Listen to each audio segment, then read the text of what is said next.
Welcome to the Rob Castaneris podcast. I am Rob Castaneris, and on this podcast, we are going to look into some of the things that I have noticed about people in the last 22 years working as a financial advisor. I've got some observations to share about what people do with their money and why I think that they do them. I've got some observations about some behavior that I've noticed that has kept me up at night wondering about. And all of this to say, I am convinced with zero doubt that we are all a little bit weird about our money. None of us are robots, and thank God for that. Otherwise, I wouldn't get to do this job. So with a little bit of help from my friends, we are going to wrestle with some of this stuff, and hopefully we're all going to learn a few things together. So basically, this is a podcast about our decisions and our behaviors with our money. And I am pretty excited to get started. This is something I've been wanting to do for a long time. Today's episode 1, is about contentment and the extent to which we are satisfied with the way that we spend, save, plan, and invest our money. And the spoiler alert for today is that the club of super content people is really, really, really small. Whether we are kicking ourselves for not having as much money as we think we should, for that one mistake we made 15 years ago, that stock that didn't work out, or maybe it's the creepy financial advisor who's a little too smug and not really as smart as he thinks he is, or the god-awful amount of taxes that we have to pay every year. The list of gripes about money is really, really long. And money, apparently, is something that we're not supposed to feel very good about, and I would like to know why that is. So today we're going to dive in with a few reasons that I think that we are all, to some degree, I think, this way. And a few ideas of how we might get a little bit better on this front. Feel a little bit better about the way that we make decisions about our money, and maybe even get a little bit of peace of mind and not have this be a source of just stress all the time. And so to help me with that today, we're here with a guest I'm super excited to have with us. She's been a client of mine for 19 years. I think she has a fantastic perspective in general, but particularly the way that she runs her financial life. She's been retired now for a few years or so. I've got absolute ton of respect for her, and she's on the very short list of people that I would love to be able to call and ask questions of if I was wrestling with something that I was having a tough time solving. So let's welcome Denise to the show today. Thanks. You're welcome. You made it, and you didn't change your mind. No, that's pretty awesome. So what do you think about this subject that I've decided to make this first foray into personal finance about? Am I crazy for thinking that everyone is a little bit grumpy or neurotic or all the above about this stuff? I don't know if I could say grumpy or neurotic, but I do think we are not well schooled on what we should be doing or thinking about or anything related to money. I just don't think we get a lot of formal education or encouragement to even think about it in a deep way. So, do we get any? Well, depending on the influences around us, I think we can get some. Yeah. I remember we used to have a general business class, even in high school. You might get some in college, but it doesn't happen very often. And when it does happen, it's like a requirement, and you check the box and you move on. May not embrace a lot of what they tell you about or talk about. So I don't think we do it well, particularly. Yeah, because even the class I had in high school was economics, and it Yeah. was like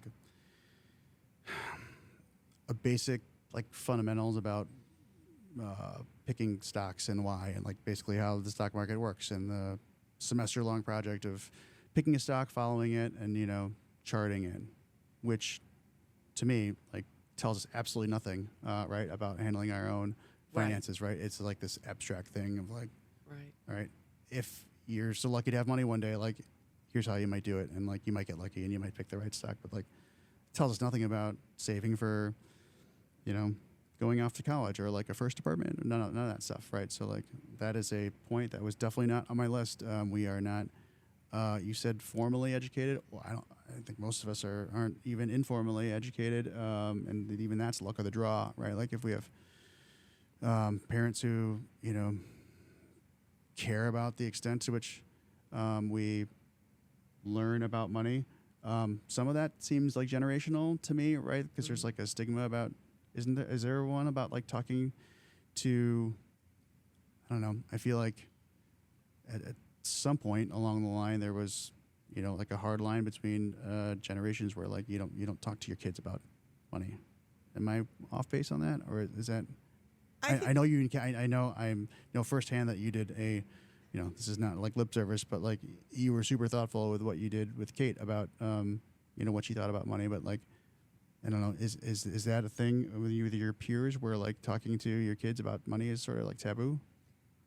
I think for a lot of people, whether my peers, my parents, I think generations don't really consider money differently necessarily. They talk about how you might make decisions, but very rarely. And they don't talk as much about saving it so that you have something to make a decision about. Right. And they certainly don't want to say, this is what I have, and this is how I did it. So it's like we can talk about some of it, but we don't want to get too personal and give too many details. That's an invasion, or it's an uncomfortable space to go into. Yeah. So yeah, whatever is talked about, I think, is a little bit more out there, not quite so personal. Yep. So I would think by now, since like it's more common for like parents to like follow their kids on social media, and like they're now something, seems like it's more common to be something closer to friends, like with your kids, right? And hopefully that what good might come with that is that it's okay to talk to your kids about money, because if you're gonna know everything else about them, you might as well do this. There doesn't have to be like a glass wall or a barrier, right? It's not forbidden to talk about money, because I don't understand how, my daughter's 15. I don't know. I feel like I'm behind in teaching her stuff about money. I've got a little bit of time. I don't have a ton, but if I don't, then and she goes off to college without having any fundamental baseline of how to handle money and why it's important and what happens if you don't. And so, all right, so education, I mean, that makes Right. perfect sense. And I think part of it is that most of us feel like we still have a lot to learn about how to handle money, or how to make decisions, how to collect money, and save it for our future. And so if you don't feel like you're coming from a position of strength, how do you teach somebody else? Yeah. That's a barrier. But it can be done. I mean, there's just no doubt about it. It can be done. I think a lot of stuff is teachable, and money is as well. So one of those odd behaviors that I mentioned that I'd like to hear from you about, that I've noticed, I'm glad I've never noticed it from you, but I've definitely noticed, is that when people gain success throughout their career and they build more and they save more, I feel like there is a sort of natural, maybe a human instinct to get more and more fearful and guarded. And on the surface level, right, it's like, okay, the more I have to lose. But it does seem odd to me that what comes with that is a increased worry. Like the more someone acquires and accumulates and saves, the more they worry about and the less satisfied and less comfortable that they are with where they're at. You ever notice this in people in general? Maybe not about money because, but what do you think about that kind of behavior? Well, I think it's counterproductive, Right. without a doubt, and I don't think it's new. You think about misers in old tales. They were guarding what they had rather than trying to figure out, how do I enjoy my life, or how do I help others, or how do I make it grow better. I mean, they were just in this mode of guarding what they had, and not very enjoyable to be around, to be with. I Sure. think that is a piece of it, but it's an age-old piece. It's not new. I think. Yeah, and this point makes me think of like that. It was on the first outline of what I shared with you, like about the idea of being uncomfortable, being comfortable, right? If I stop worrying about this, like worrying about this has served me well, so I've got to continue worrying about it. Otherwise, the thing goes away, or why would I do the thing opposite than the thing that served me well? Yeah. Which is kind of crazy to me. It's understandable, but it's, I guess it's also like a sort of a simple adaptation that people just often just refuse to make. Or Right. they can't, or they won't, or they don't. But to me, it seems unfortunate that like they're and I don't know if it's a choice, if they're just simply unwilling or unable to let their guard down a little bit and be like, okay, I think I've made it, because it's I can never let it feel like it's enough. And I totally agree. I think we have to really focus on thinking about how we think. And if we think in negative terms, do you create this self-fulfilling prophecy? Or if you get out of your own head with a financial advisor, with a CPA, with any number of other inputs from people who do focus on money, find out how they think. Yeah. And maybe you need to consider changing the way that you think. It's hard. But, Scary. Oh, yeah. I found that people are like that's harder for people to even take as a suggestion, let alone actually do. It's like they approach it skull and crossbones, like that's off the table, and it's like that to me definitely seems like one of the prerequisites, I think, to feel better about this, and I don't think there's any getting around that. It seems like.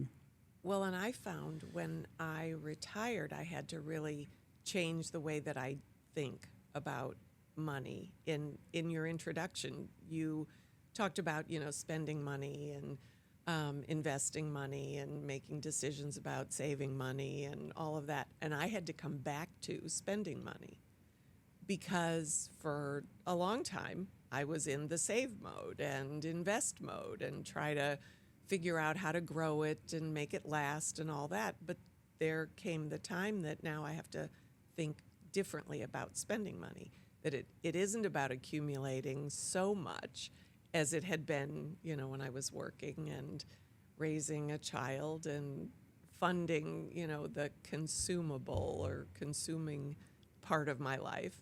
But now I want to retire. I want to retire well. I want to do things that I enjoy with the life that I have left. And how do I do that if I'm in the save mentality? Can't. Yeah, I need to think about a different way. I need to think about the way I think. And I need to fix the way I think for my current circumstance.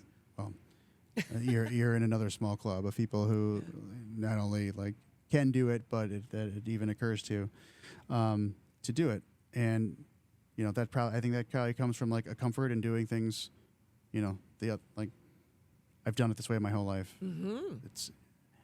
It's either, and the motivation to keep doing it that way is either it served me well or it's just too scary to do another way. So like I'm not, Exactly. can't do that, won't do that. Did you have to force yourself to like be a spender instead of an accumulator? I absolutely did. I had to really consider what does it take for me to just maintain my life, just, to pay the bills, not to do anything special. And then figure out, okay, what do I want to do beyond all the basic necessities? What do I want to do? How do I want to do it? Do I want to do it bare bones? Do I want to go princess style? I remember And sort of give myself permission to do things to whatever extent I want to do them, so that I really, if I died today, am I going to die happy? If I die tomorrow, am I going to die happy? I really, hoped throughout the time that I was accumulating and earning and investing and all that, that I would have an opportunity to enjoy the fruits of my labor. And it was not only work labor, but, investing sort of labor, or contemplating the to-dos and not to-dos about money. But now I need to think about what's good for me, short term, long term, and to spend to that degree, which is just not where my head was for years. So was there a gap after you retired that it took like some amount of time, a little bit of runway before you let yourself spend what you knew that you could? Because you fooled me. Like I would have never known it was difficult, or that that you just didn't have it figured out all along. Because I don't know. That's just always what I have gathered, and I obviously I know that's not the case, because none of us are robots, and I just never would have guessed that there was like a time of difficulty for you to like let yourself enjoy, even though that's probably not realistic. So like, did that take like a year after retirement, or was it a couple of years? I would imagine a couple of years. And frankly, it relates to a number of different things, not just money. But money was a big part of it, and it continues to be. I continue to think, oh, should I really be spending this? Should I, do this? Is it too much? And that's where, again, somebody else who can look over my shoulder and understands the circumstances is helpful to me. But even simply in my house, I have a closet that really should be for two people, and I have it full. So there's a little bit of guilt that I feel, this is a... Even now? Pardon me? Even now? Yeah, absolutely. It's still full, and it should be for two people. You earned it. So should. I know, but it's so historically thinking about saving and accumulating and being conservative and all of that is hard to change. So I wrestle with it still, not nearly as much as I did 8 years ago, but I do still think, oh, is this too indulgent? I came from simple background. Yeah. My parents were poor. And that's habit, right? I mean, it is, and it's hard to change. Yep. Perfect segue into the one thing on my list as to why I think people are very commonly in this spot of like just general discontent is upbringing. Upbringing? Yeah. Mm-hmm. Super powerful. I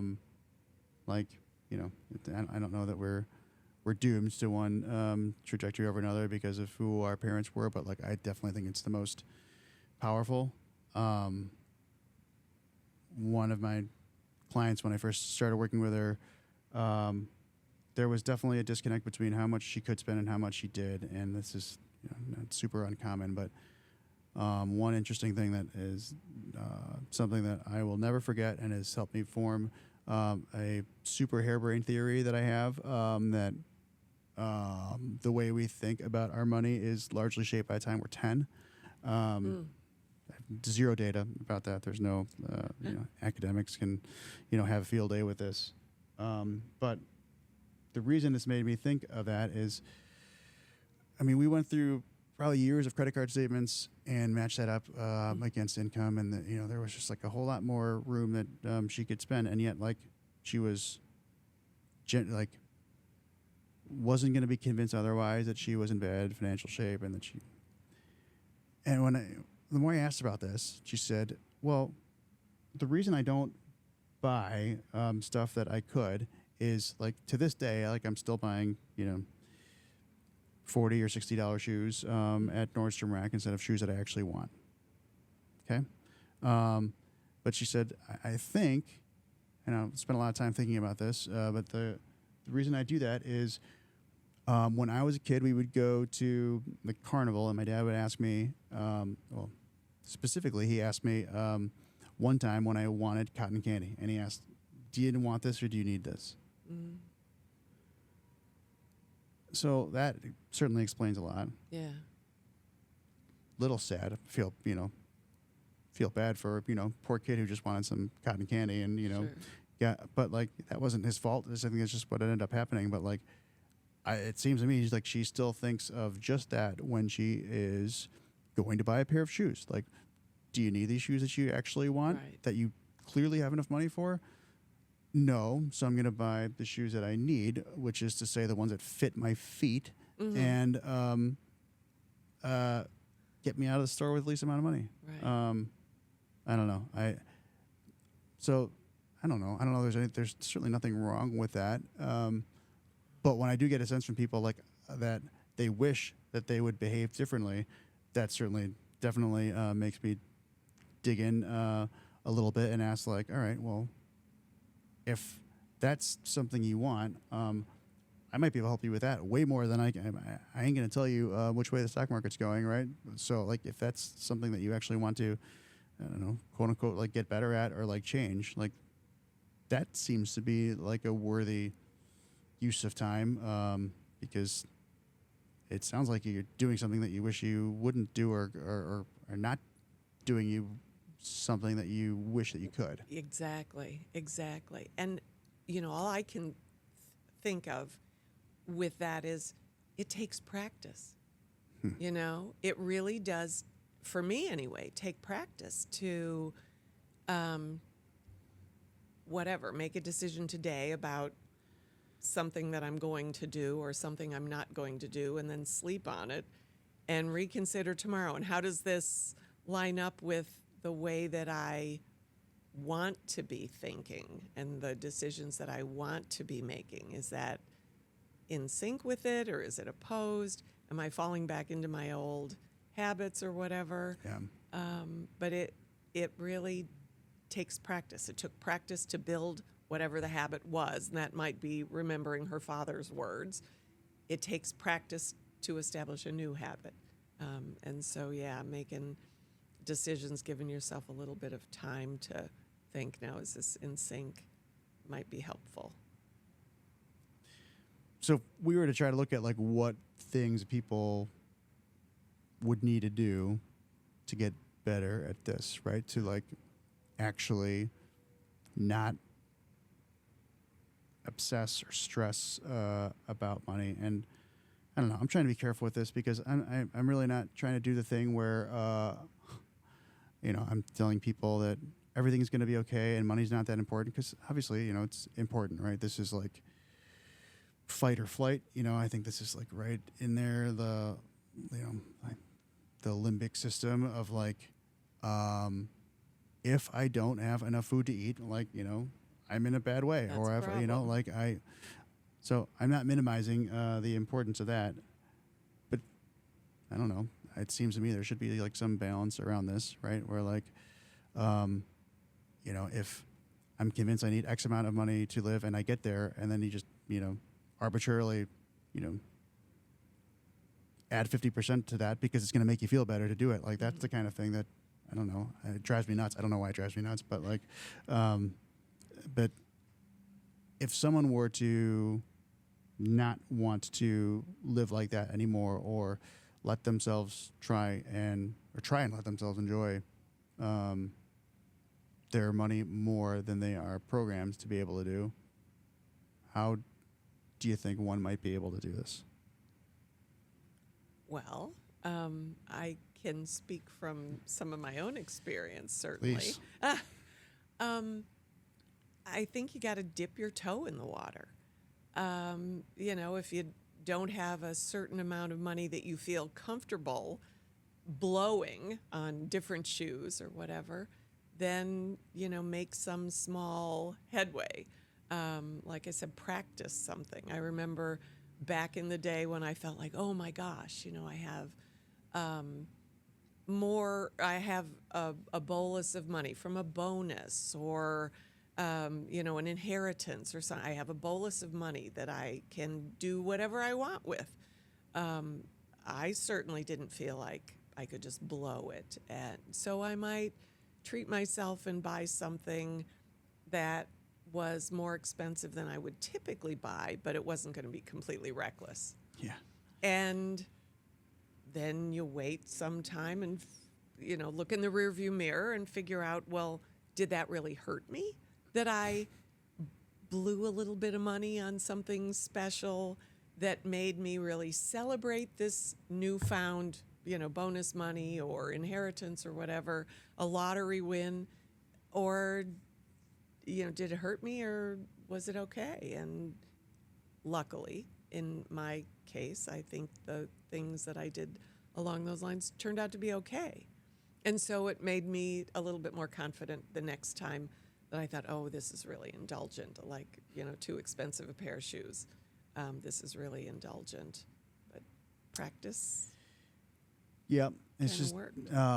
it's made me think that this definitely goes both ways, because I think what we're really talking about here is delusion, right? Like if somebody is convincing themselves that they don't have enough, or that when they actually do, it works both ways. And that the person who is in a mountain of credit card debt and who's telling themselves things that aren't true, like the debt I accumulated last year is okay because I had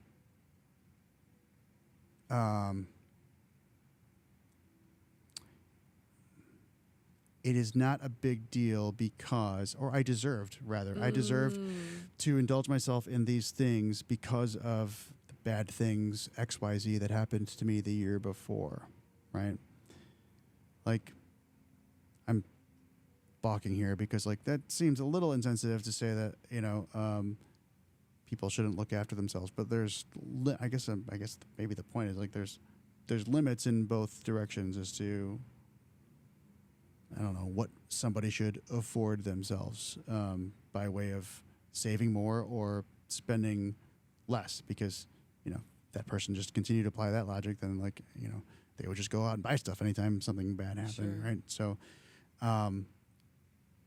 so when I was writing stuff down for this particular topic, I think the one that stood out for me, I think it's like medicine that's just generally has side effects and it doesn't taste great, but it's like necessary and there's no way around it. And this, for me, this one would be something of like reflection, right? Because if both of these people are really wanting to actually improve on this behavior that's kind of extreme in both directions, it seems to me that there's no getting around that person needing to ask themselves, like, why do I think, to what you said earlier, right? Like, you're challenging the way that you think about this, right? Why do I arrive at these conclusions that I need to save more and spend less? Or on the other side, like, why do I feel like I am or should reward myself with, extravagant spending or spending of money I just simply don't have, Right. when something bad happens? To me, I think a very what could be a very effective follow-up question to that question is, what's actually going to happen if I do it the other way, right? And which is clearly going to be some kind of discomfort, right? Sure. Which is, so that I think is a prerequisite, right, to change anything, which is probably true in most, but particularly here, right? Like if anyone's going to do anything different, it's supposed to feel bad. And I think, we're all, I don't know. We're all getting a little, I don't know, instant gratification, getting used to that, right? With, you know, a few clicks of a button and food is at our front door in 12 minutes, right? Like, I'm guilty of that. And so that probably does translate into like our finances, right? Like, oh, this is a problem that's got to be fixed. Let's give it 3 days, or right, where it's like it's not how this is going to go. It's going to take like a year or two, and it's going to suck, and it's supposed to. And so, you know, I suppose this problem isn't really much more unique than I'd like to become stronger. I got to get a trainer. I'm going to need 6 months. I'm going to need new habit, right? So,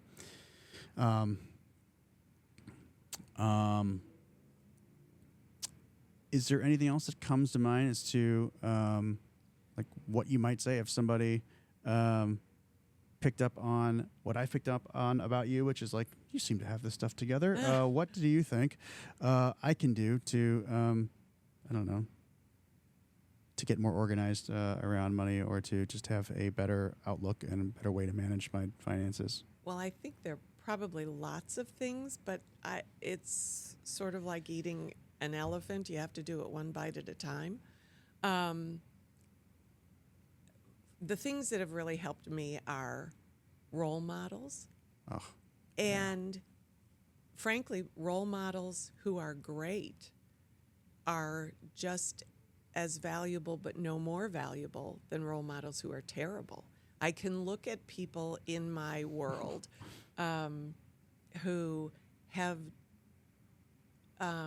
done things that did not serve them well financially, made decisions, you know, they look at every stock that they hold regularly, and if something looks amiss, then they get rid of that right away, and they're constantly in, you know, messing with stuff, changing things, lots of short-term decisions, and often losing decisions.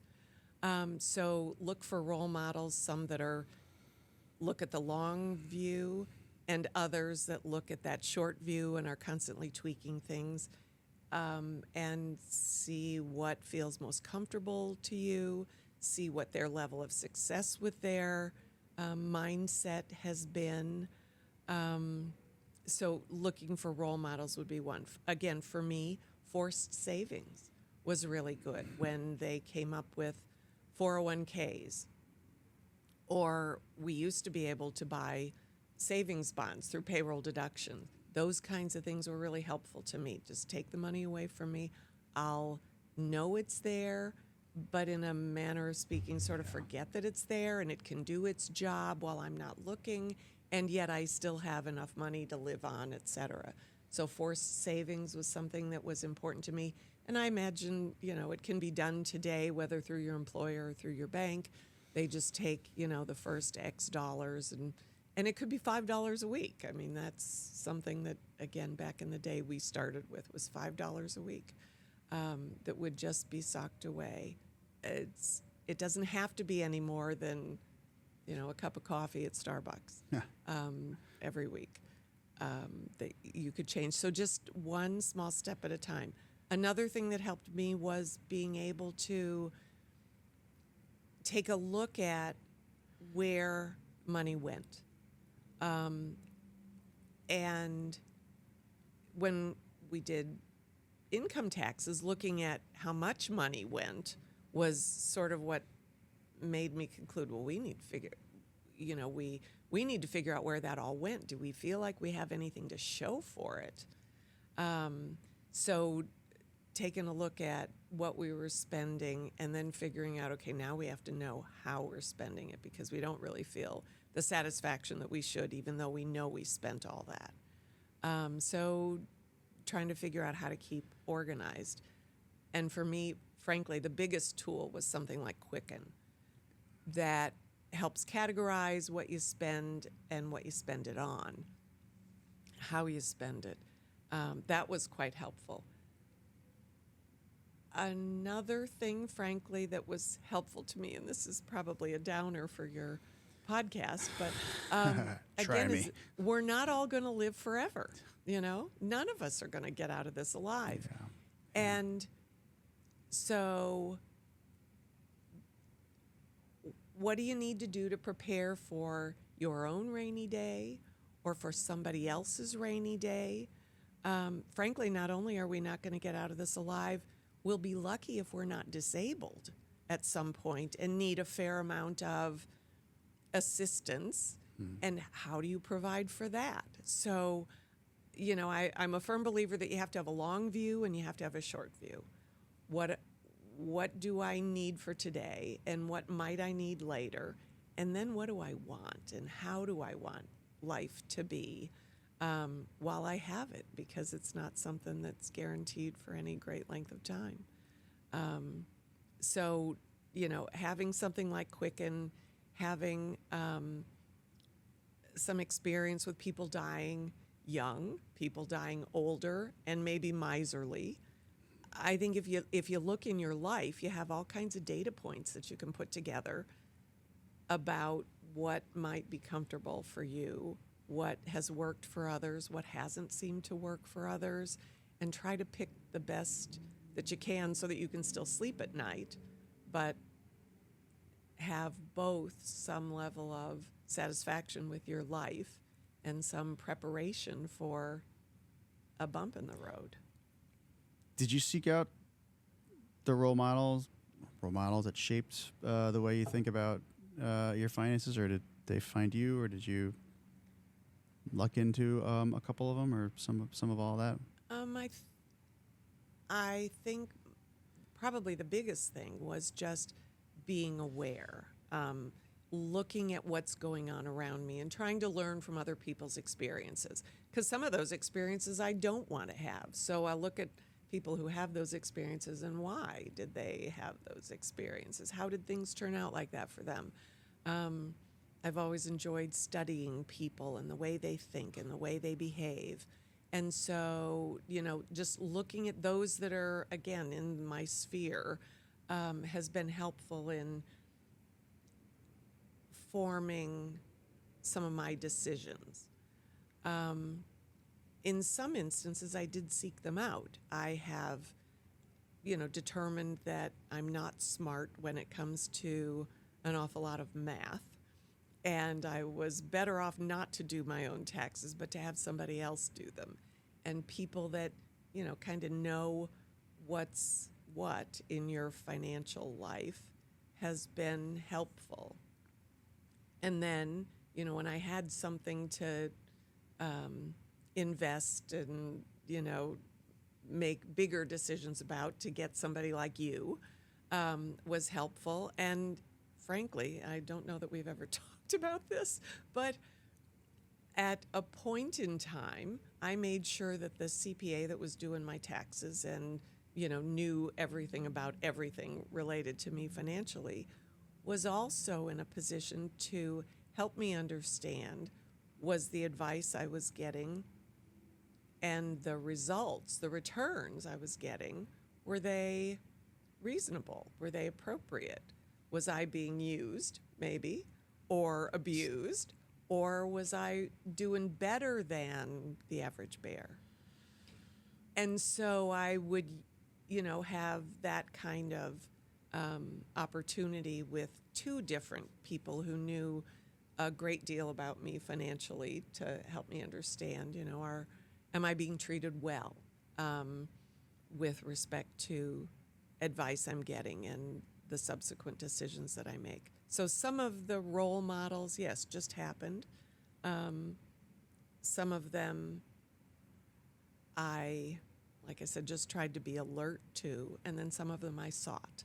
At some point, you decided that seeking out a mentor was going to be necessary, as opposed to, using the ones that you'd had to that point, or maybe had outgrown, or maybe there was something different that you needed, right? And is that what made you seek them out? Yes. People who really knew money well, professionally. They were making money, working with money. So, they had an expertise that just the people that I was rubbing elbows with didn't. They were more informal role models. What made you recognize that the advice that you were getting to that point wasn't enough? I think That's a great question. I would say probably that I knew that I was ill-equipped with decisions of such magnitude. We had accumulated enough money that I was, frankly, understanding my own limitations Yeah. and going for somebody who was smarter than me when it came to money, or smarter than we were when it came to money. So it was really recognizing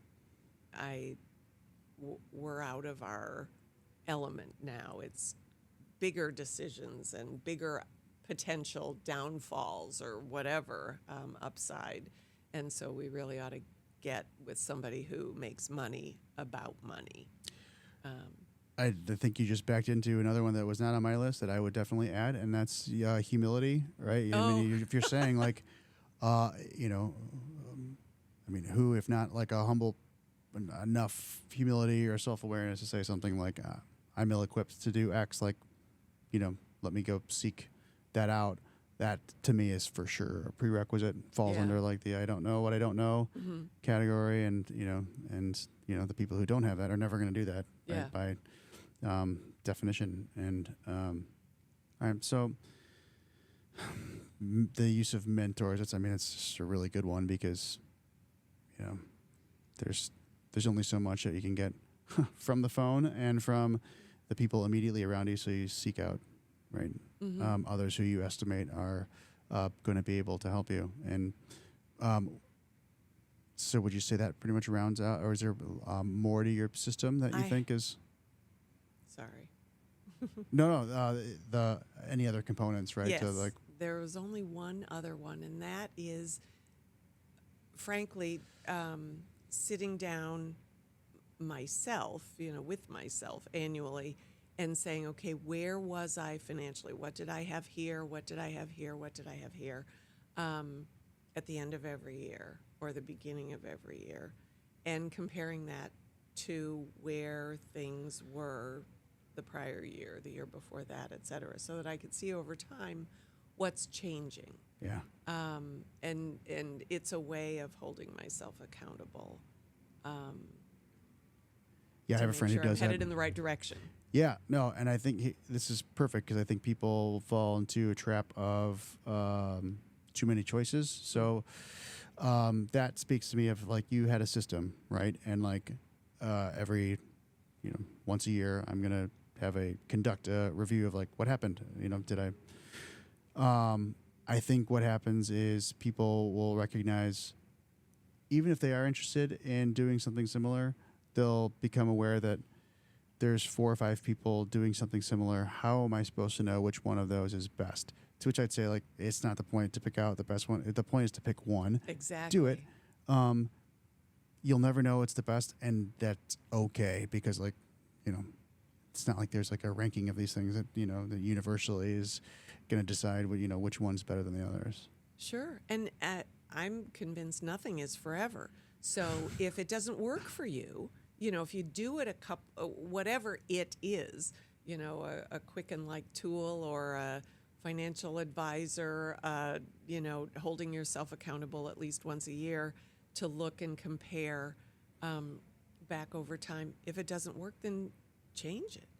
If $5 a week isn't one Starbucks a week isn't the answer, then change it. Make it something different, but do something. Dip that toe in the water.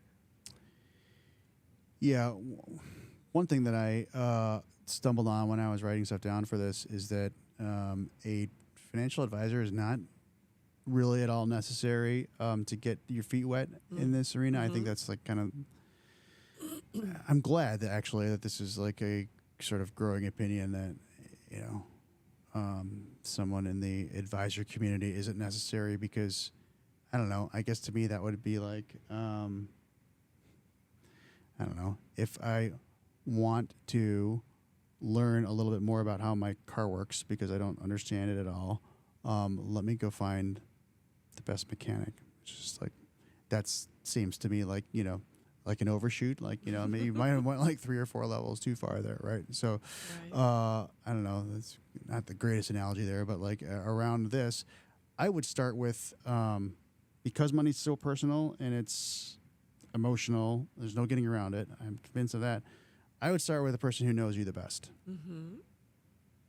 And that person might be a disaster with money. So, like, I'm trying to be careful with this. But at a minimum, if you start with a person who knows you the best, whatever competency they have around money, they'll at least be able to speak your language because they know you so well around what's at least plausible for you to learn or get better at. Because they know you so well, they know, presumably, what you're good at, what you're not good at, and they could share with you what they're good at in a way that you could actually, that makes sense to you, right? As opposed to some muckety muck, like me, sitting behind some desk and saying like, well, you ought to be doing this, and why haven't you done that? And like, oh, well, that's definitely that's gonna, to me, that drives, like, more likely to drive the person the other way around, this stupid money stuff, right? I've got, this guy making me feel bad about what I've been doing. I hate that I've heard that 100 times, right? And so I think familiarity, is good here. You start with somebody who knows you well, or the best. They're going to impart their own estimation, like whatever they're good at. So like you can at least make some progress, Sure. like even the tiniest amount. So I have these 2 topics that I've covered today, and we're coming close to our time here. Anything not on the menu that we that I covered that I don't know, that you've thought of that you've wanted to cover? And it's okay, and if you didn't, and you were sticking with the stuff that I presented to you, but I just want to give you a chance to open up to anything else if there wasn't if there was something you want to talk about that wasn't on the outline that I sent you a few times. No, I think you've covered everything well. There isn't any burning anything that I need to share at this point beyond what we've already talked about. But thanks for asking. Denise, thank you so much for not saying no to me. It means a lot that you are my first podcast episode guest. We did it. We survived. And that is all for today's show. I've really enjoyed it. As you can tell, it was my first one. I am going to be back soon. Not exactly sure when, but like I said, this is a big thing for me, and I'm excited to get started down this road. And I'll be back soon. Thanks. Securities and advisory services offered through LPL Financial, a registered investment advisor, member FINRA, SIPC. The opinions voiced in this podcast are for general information only and are not intended to provide specific advice or recommendations for any individual. To determine which strategies or investments may be suitable for you, consult the appropriate qualified professional prior to making a decision.